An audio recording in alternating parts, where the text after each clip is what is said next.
Aku terdiam, jantungku berdegup lebih kencang. Perasaan ini begitu gelisah, bercampur dengan rasa takut yang sulit kujabarkan.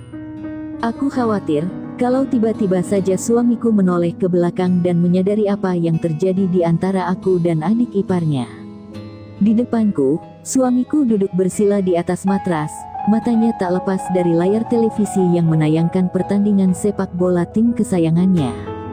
Sesekali dia berseru, mengutuk ketidakmampuan timnya mencetak gol. Gol, jangkrik, meleset lagi, payah nih, ujarnya sambil menepuk lantai, melampiaskan kekecewaannya. Aku duduk di sofa panjang, hanya berjarak 1,5 meter dari tempatnya. Mataku ikut menatap layar, tapi hatiku berdebar bukan karena pertandingan, melainkan karena ulah adik iparku. Sejak awal pertandingan, dia duduk di sampingku. Awalnya, aku menganggapnya biasa saja, seperti malam-malam sebelumnya. Namun, semakin lama, suasana di antara kami berubah. Ketika suamiku sibuk berteriak, adik iparku justru bersorak, tangannya menepuk-nepuk lenganku dengan santai. Dia mendukung tim lawan, sesuatu yang sudah menjadi kebiasaan antara dia dan suaminya. Waduh, Mbak, hampir banget tuh. Striker tim Mas nggak mutu, untung kiper kita jago, katanya dengan semangat. Aku ikut tersenyum, berusaha tidak terlalu memikirkan hal lain. Tapi kemudian, di tengah pertandingan yang semakin menegangkan, dia merangkul pundakku, seperti tegang menyaksikan pertandingan. Setiap kali serangan lawan mendekat ke gawang tim kami, tangannya makin erat di pundakku. Aku tahu aku seharusnya menegurnya, tapi entah mengapa tubuhku tak kunjung bergerak menjauh. Gus, jangan nanti Mas lihat, bisikku pelan, setengah memperingatkan, setengah berusaha menyangkal getaran aneh dalam dada. Dia tersenyum miring, suaranya lebih lembut dari sebelumnya. Gak apa-apa, Mbak, mumpung tim kita hampir menang, harus selebrasi dong. Aku menggigit bibir, hati ini makin berdebar. Baru kali ini, adik iparku seberani ini. Biasanya dia hanya sekadar memuji atau bercanda tanpa menyentuh batas ini. Aku merasa bimbang, menolak terlalu keras bisa membuat suamiku curiga, tapi membiarkan ini berlanjut, aku takut pada perasaan yang mulai tumbuh di dalam hati. Ketika aku masih terjebak dalam kebingungan, suamiku tiba-tiba berteriak kegirangan. Gol, yes, 2-1. Dia bersujud syukur di depan televisi, begitu bahagia karena timnya akhirnya unggul.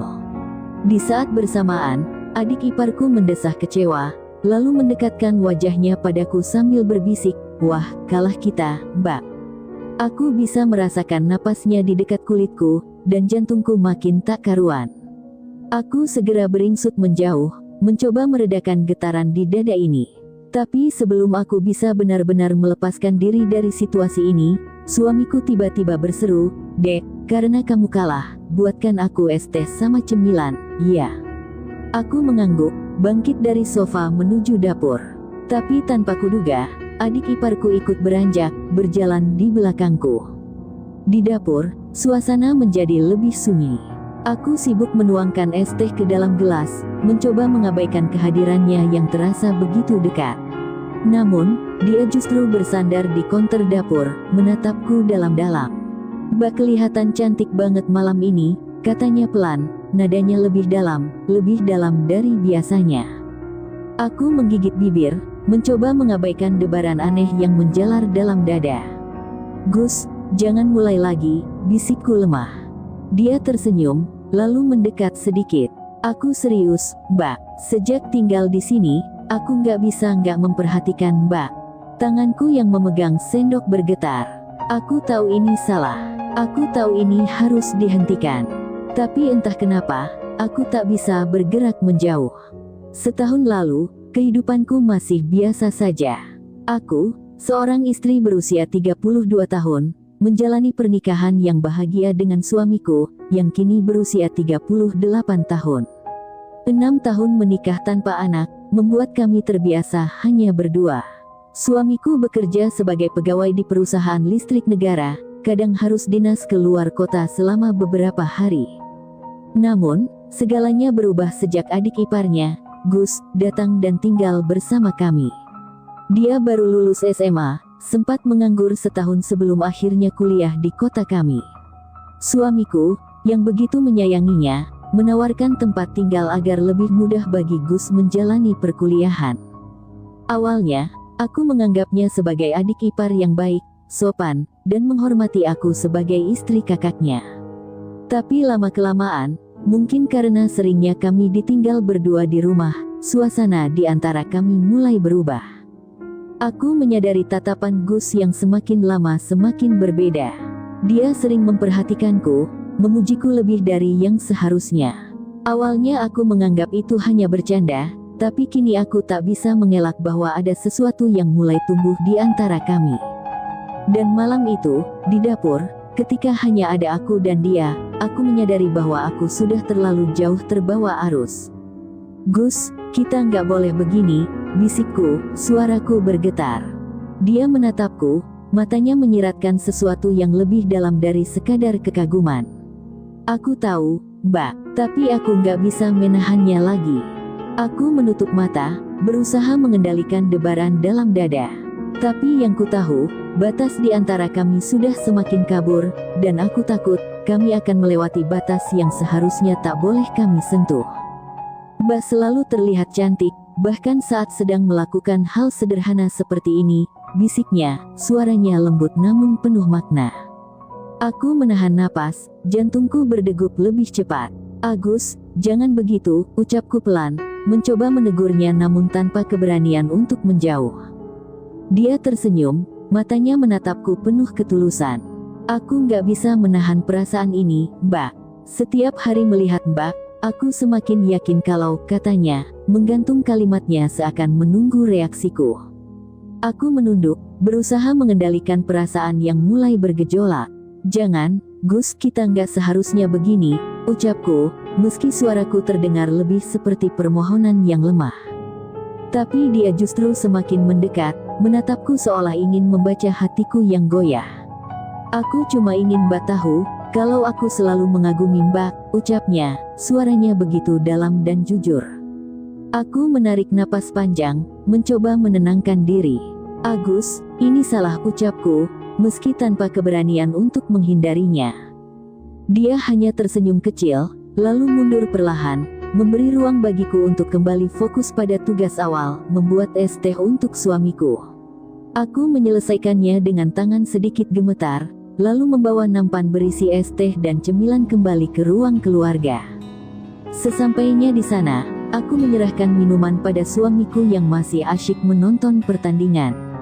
Akhirnya datang juga, haus banget nih, katanya tanpa menoleh.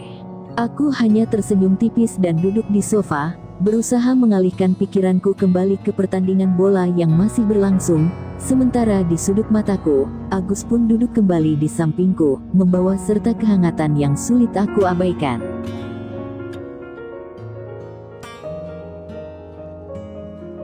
Malam itu, hujan turun perlahan, menambah sunyi di dalam rumah. Jam di dinding menunjukkan pukul 11 lewat, sementara suamiku masih belum juga pulang dari perjalanan dinasnya. Aku duduk di ruang keluarga, menemani Agus yang tampak asyik membaca buku kuliahnya di sofa. Televisi masih menyala, menampilkan tayangan berita malam yang sayup-sayup terdengar. "Mbak nggak ngantuk?" Agus menoleh ke arahku, senyumnya masih sama seperti biasa, tenang, tapi ada sesuatu di sorot matanya yang membuat dadaku bergetar. Aku menggeleng, entah mengapa aku tidak bisa tidur lebih dulu. Sejak beberapa waktu lalu, ada perasaan yang sulit aku jelaskan setiap kali berada di dekat Agus. Hubungan kami seharusnya biasa saja, aku hanyalah kakak iparnya. Namun, ada sesuatu dalam sikapnya yang membuatku sulit berpaling. Agus merapikan bukunya dan mendekat ke meja, mengambil gelas teh yang tadi kubuat. Tangannya hanya berjarak beberapa senti dari tanganku yang juga sedang memegang cangkir. Seketika, hawa hangat menjalari kulitku. "Mbak," suaranya lebih pelan, hampir seperti bisikan. "Kenapa kelihatan gelisah?" Aku tersentak, buru-buru mengalihkan tatapan ke televisi. "Enggak, cuma kepikiran suamiku belum pulang." Agus tertawa kecil, suara yang dalam dan bergetar. "Mas pasti baik-baik saja, tenang aja." Nggak perlu cemas. Aku mengangguk pelan, tapi entah mengapa suasana di antara kami semakin hening. Tegangnya terasa nyata. Agus tidak langsung menjauh, tatapannya masih terjaga di wajahku. Seolah dia membaca kegundahan yang selama ini aku coba sembunyikan. Tiba-tiba listrik berkedip sesaat, membuat ruangan sedikit lebih gelap sebelum lampu kembali menyala dengan redup. Aku terkejut, dan tanpa sadar, tanganku menyentuh lengannya. Agus tidak bergeming. Sebaliknya, dia malah menatapku dengan cara yang berbeda, lebih dalam, lebih intens. "Bak," bisiknya, nyaris tanpa suara. Aku menelan ludah, buru-buru menarik tanganku. "Aku mau buat teh lagi, kamu mau?" Tanyaku gugup, mencoba mengalihkan suasana. Agus mengangguk dengan senyum tipis. Aku segera bangkit menuju dapur, tapi langkahku terdengar diikuti. Ketika aku menoleh, Agus sudah ada di belakangku, berdiri di ambang pintu dapur. "Aku temani aja," katanya santai. Tanganku gemetar saat menuangkan air panas ke dalam gelas. Aku bisa merasakan keberadaannya begitu dekat. Seakan ada dinding tipis yang memisahkan kami, rapuh, siap runtuh kapan saja. Sesaat, aku hampir lupa bahwa dia adalah adik iparku. Aku hampir lupa bahwa aku adalah istri dari kakaknya. Agus mendekat, tangannya terulur, mengambil sendok di dekatku. Sesaat punggung tangannya bersentuhan dengan jemariku. Bukan sentuhan yang disengaja, tapi cukup untuk membuat dadaku berdegup kencang. Aku menahan napas, menatap lurus ke cangkir teh di depanku, berusaha tidak goyah. "Bak, ada sesuatu yang mau aku bilang," suaranya terdengar berat, bergetar. Aku menelan ludah, merasa semakin sulit untuk berpikir jernih. "Apa?" Sebelum dia sempat menjawab, suara deru mobil terdengar di depan rumah. Aku tersentak, seolah baru saja tersadar dari mimpi panjang. Aku buru-buru membawa cangkir berisi teh yang baru saja kuseduh dan bergegas menuju ruang tamu, meninggalkan Agus yang masih terdiam di dapur. Pintu terbuka, dan suamiku masuk dengan wajah lelah. Aku menyambutnya dengan senyum yang dipaksakan, mencoba mengabaikan gejolak yang baru saja terjadi di dapur. Agus muncul dari belakang, kini dengan ekspresi yang lebih terkendali. "Mas, capek ya? Ini aku buatkan teh," ucapku, menyerahkan cangkir dengan tangan yang masih sedikit gemetar. Suamiku tersenyum lelah. "Makasih, sayang. Aku kangen banget sama kamu." Aku membalas senyumnya, tapi dalam hatiku, aku diliputi perasaan bersalah. Malam itu, saat suamiku berbicara panjang lebar tentang perjalanannya, pikiranku masih tertinggal di dapur, bersama tatapan Agus yang masih terasa membekas di hati.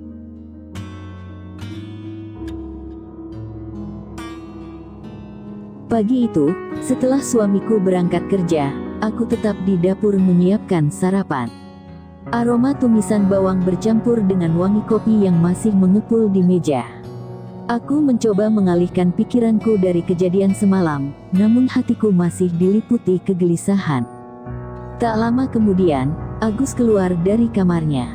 Rambutnya masih berantakan, wajahnya tampak segar setelah bangun tidur, dan dia hanya mengenakan kaos tipis serta sarung yang tergantung longgar di pinggangnya. Meski sederhana, penampilannya justru membuatnya terlihat lebih muda dan santai. "Pagi, Mbak," sapanya dengan suara yang masih berat karena baru bangun tidur. Dia berjalan mendekat, menatapku dengan mata yang menghangatkan. Aku hanya mengangguk kecil, berusaha fokus pada wajan di depanku.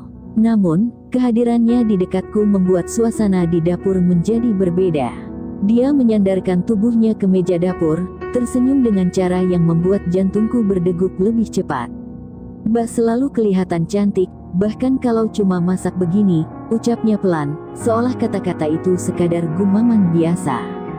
Aku menelan ludah, mencoba mengabaikan debaran di dada. "Jangan bercanda, Gus. Sudah sana, cuci muka dulu," ucapku, setengah menghindar. Namun, Agus tetap di tempatnya. "Serius, Mbak, dari kemarin aku nggak bisa berhenti mikirin betapa baiknya Mbak selama ini. Aku nggak tahu kenapa, tapi aku merasa nyaman banget kalau dekat Mbak." Aku terdiam, tak tahu harus merespons bagaimana. Kata-katanya merayap pelan ke dalam hatiku, dan aku mulai merasa kehilangan kendali atas diriku sendiri.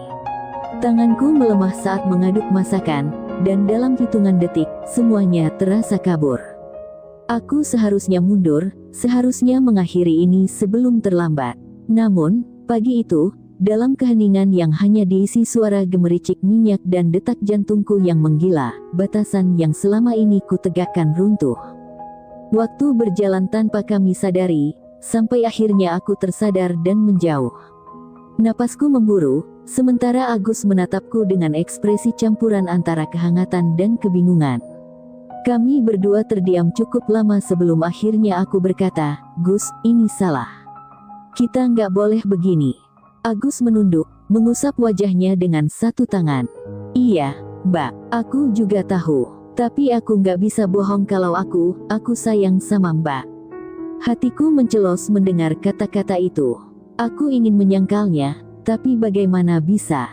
Aku juga sudah melewati batas yang seharusnya tidak pernah kulanggar. Aku menghela napas berat, berusaha mengembalikan kesadaran. "Ini terakhir kali, Gus. Kita nggak boleh mengulanginya lagi, apapun yang terjadi. Aku sayang sama suamiku, dan kamu juga harus menghormati kakakmu. Janji, ya?" Agus menatapku dalam, lalu mengangguk pelan. "Iya, Mbak, aku janji." Namun, di dalam hati, aku tahu bahwa janji itu akan sangat sulit untuk ditepati.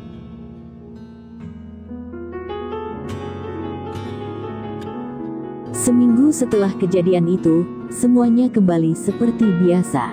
Aku kembali menjalani peranku sebagai istri, mengurus suami dengan penuh perhatian, seakan tak pernah ada yang berubah. Agus pun sibuk dengan kuliahnya, seolah batasan yang pernah kami lewati hanyalah ilusi sesaat. Kami menjaga jarak, menata hati, dan meyakinkan diri bahwa semua hanyalah kesalahan yang tak boleh terulang. Namun, seminggu kemudian, keadaan kembali menguji kami. Suamiku tiba-tiba mendapat tugas keluar kota selama 3 hari. Saat dia berpamitan di pagi hari, aku menyiapkan segala keperluannya dengan senyum yang kuusahakan tetap tulus. Tapi jauh di dalam hatiku, ada perasaan asing yang sulit kugambarkan. Hari pertama berlalu tanpa masalah. Agus tetap pergi kuliah, dan aku mengisi waktu dengan rutinitas rumah tangga. Namun, di hari kedua, semuanya berubah. Malam itu, hujan turun deras, udara dingin menyelinap masuk ke dalam rumah. Agus pulang lebih awal dari biasanya, basah kuyup karena hujan. Aku bergegas mengambilkan handuk dan menyuruhnya berganti pakaian. Dia tersenyum kecil, mengucapkan terima kasih dengan suara yang lebih lembut dari biasanya. Aku tak tahu mengapa, tapi suasana di antara kami terasa berbeda malam itu. Kami duduk berdua di ruang keluarga, menonton televisi untuk mengisi kesunyian rumah. Awalnya, kami hanya berbincang ringan. Namun, lambat laun, tatapan mata Agus menjadi lebih dalam, suaranya lebih hangat, dan aku pun merasakan debaran yang tak seharusnya ada. "Mbak masih ingat nggak, dulu, waktu aku pertama kali tinggal di sini, Mbak yang selalu cerewet nyuruh aku rapiin barang-barang," katanya sambil tertawa pelan. Aku ikut tersenyum, mencoba meredakan kegelisahan yang mulai menyelinap di hati. "Iya, karena waktu itu kamu berantakan sekali. Aku sampai pusing lihatnya." Agus menatapku, kali ini lebih lama. "Tapi sekarang, aku nggak tahu kenapa, rasanya aku nggak mau berantakan lagi kalau di depan Mbak. Aku selalu ingin terlihat baik di mata Mbak." Aku menunduk, jantungku berdebar kencang. "Agus, jangan bilang begitu. Kita nggak boleh seperti ini lagi." Dia terdiam, lalu mendekat sedikit, suaranya nyaris berbisik. "Tapi, aku nggak bisa bohong, Mbak. Semakin aku berusaha melupakan, semakin aku sadar kalau aku menahan napas, ingin bangkit dari dudukku, tapi tubuhku seakan membeku." Malam itu, di bawah gemuruh hujan yang terus mengguyur, kami kembali terjebak dalam perasaan yang seharusnya kami hindari. Kami tahu itu salah, kami tahu itu akan berujung pada penyesalan, tetapi pada saat itu, hati kami berkata lain. Dan setelah semuanya terjadi lagi, keheningan menyelimuti kami. Aku menatap langit-langit kamar, sementara Agus duduk di tepi ranjang dengan wajah penuh kebingungan. Aku menarik napas panjang, menahan air mata yang nyaris jatuh. Ini terakhir kalinya, Gus. Kita nggak boleh mengulanginya lagi, suaraku lirih namun tegas. Dia menggenggam jemariku sejenak sebelum akhirnya mengangguk. Aku janji, Mbak. Tapi, di dalam hati kami tahu bahwa janji itu jauh lebih sulit untuk ditepati dibandingkan yang pernah kami bayangkan. Setelah kami berjanji untuk tidak mengulanginya lagi, ada ketegangan yang sulit dijelaskan di udara malam itu. Aku dan Agus duduk di tepi kasur, diam sejenak, seperti merenung, menimbang apa yang baru saja terjadi. Semua terasa begitu rumit, terlalu berat untuk dicerna, namun di saat bersamaan, seolah ada dorongan tak terlihat yang memaksa kami untuk terus mendekat.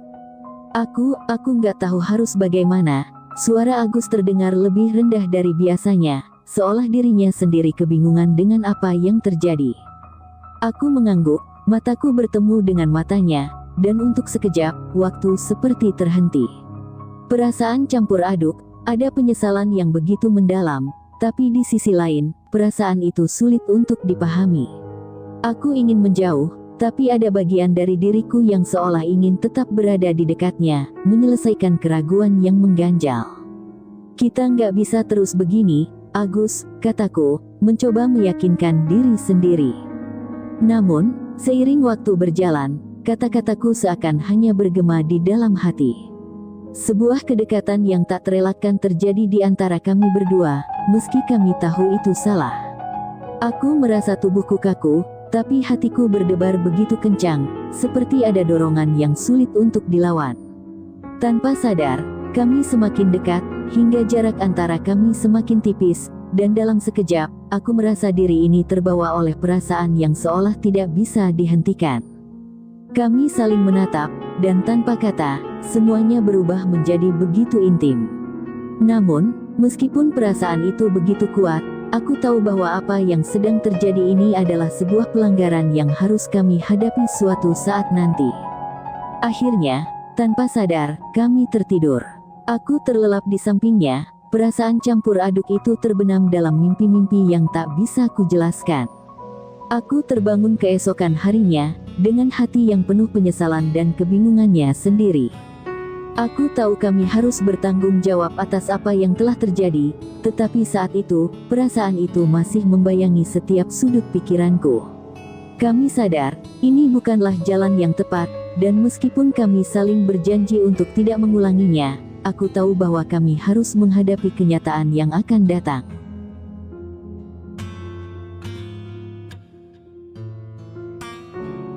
Cerita ini mencapai titik balik yang begitu mendebarkan saat suamiku pulang setelah 3 hari bertugas di luar kota. Aku masih merasa canggung saat menyambutnya di depan pintu, perasaan bersalah menggelayuti pikiranku, meskipun aku berusaha keras untuk bersikap seperti biasa. Namun, ada sesuatu di matanya yang membuat dadaku berdebar tak karuan. "Sayang, kita perlu bicara," katanya dengan suara yang dalam dan serius. Jantungku serasa mencelat dari tempatnya. Aku mencoba menenangkan diri, tetapi tangan suamiku menggenggam jemariku dengan erat, mengisyaratkan bahwa yang akan dibicarakannya bukan hal yang ringan. Kami duduk di ruang tamu, dan aku menahan napas, bersiap mendengar apa yang akan dikatakannya. "Aku tahu segalanya," ucapnya pelan, tapi tegas. Aku membeku, seolah semua udara di dalam paru-paruku menghilang begitu saja. Tubuhku gemetar, tanganku mengepal erat di pangkuan. Aku ingin menyangkal, ingin membela diri, tapi tak ada satu kata pun yang bisa keluar dari mulutku. "Aku tahu tentang kamu dan Agus," lanjutnya dengan nada yang lebih tenang dari yang aku bayangkan. Tidak ada amarah yang meledak, tidak ada bentakan, hanya tatapan yang begitu dalam seakan menembus ke relung hatiku. Tapi aku juga sadar, ini mungkin adalah karma untukku. Aku mengerutkan kening, masih belum sepenuhnya menangkap maksudnya. "Karma?" tanyaku dengan suara nyaris berbisik. Suamiku menarik napas dalam sebelum melanjutkan, "Dulu, sebelum kita menikah, aku pernah melakukan kesalahan besar dengan mantan kekasih Agus. Dunia terasa berputar. Aku tidak pernah tahu tentang ini sebelumnya. Aku menatapnya dengan mata yang membulat, lidahku keluh. Dia menganggapku kakaknya, mempercayaiku, tapi aku mengkhianati kepercayaannya. Aku pernah khilaf dengannya, dan sampai sekarang aku masih menyesali itu. Dan mungkin, apa yang terjadi di antara kamu dan Agus adalah cara semesta mengajarkan aku untuk merasakan bagaimana rasanya dikhianati oleh orang yang aku percayai. Aku merasa campur aduk, ada rasa syok, lega, dan juga lebih banyak rasa bersalah. Aku tidak tahu harus berkata apa. Suamiku tersenyum tipis, menatapku dengan kelembutan yang justru semakin menghantam hatiku. Aku tidak mau kehilanganmu. Aku tidak mau rumah tangga kita berakhir hanya karena kesalahan yang kita buat di masa lalu. Kita masih bisa memperbaikinya, kan? Mataku mulai basah. Aku menggenggam tangannya erat, dadaku bergemuruh oleh perasaan yang begitu dalam. Aku juga nggak mau kehilanganmu. Aku menyesal, bisikku di sela air mata yang mulai jatuh. Suamiku menarikku ke dalam pelukannya. Kami saling mendekap erat, seolah ingin menegaskan bahwa kami masih memiliki satu sama lain. Dalam keheningan itu, tanpa perlu banyak kata, kami sepakat untuk melupakan segalanya dan memulai kembali. Tidak akan ada lagi pengkhianatan, tidak akan ada lagi kekhilafan. Kami akan membangun kembali rumah tangga kami di atas kepercayaan yang baru. Waktu berlalu. Sebulan setelah kejadian itu, aku mulai merasakan perubahan dalam tubuhku. Aku merasa lebih cepat lelah, lebih emosional, dan ada perasaan aneh yang tak bisa kujelaskan. Hingga akhirnya, setelah melakukan tes, 2 garis merah yang muncul di alat uji kehamilan membuat tanganku gemetar. Aku hamil. Suamiku begitu bahagia saat aku memberitahunya. Dia memelukku erat, menitikkan air mata bahagia. Kami merasa bahwa ini adalah awal yang baru, berkah yang diberikan Tuhan untuk memperbaiki segalanya. Namun, di balik kebahagiaan itu, ada kegelisahan yang terus menghantui pikiranku. Aku mulai bertanya-tanya, benarkah ini anak suamiku? Atau ada kemungkinan lain yang selama ini berusaha kuingkari? Di saat yang sama, Agus lulus kuliah dan langsung mendapatkan pekerjaan di kota lain, jauh dari tempat kami tinggal. Dia mengabari kami sebelum berangkat, pamit dengan wajah yang terlihat lebih dewasa dari sebelumnya. Ada tatapan yang tak bisa aku artikan ketika dia menatapku terakhir kali sebelum pergi.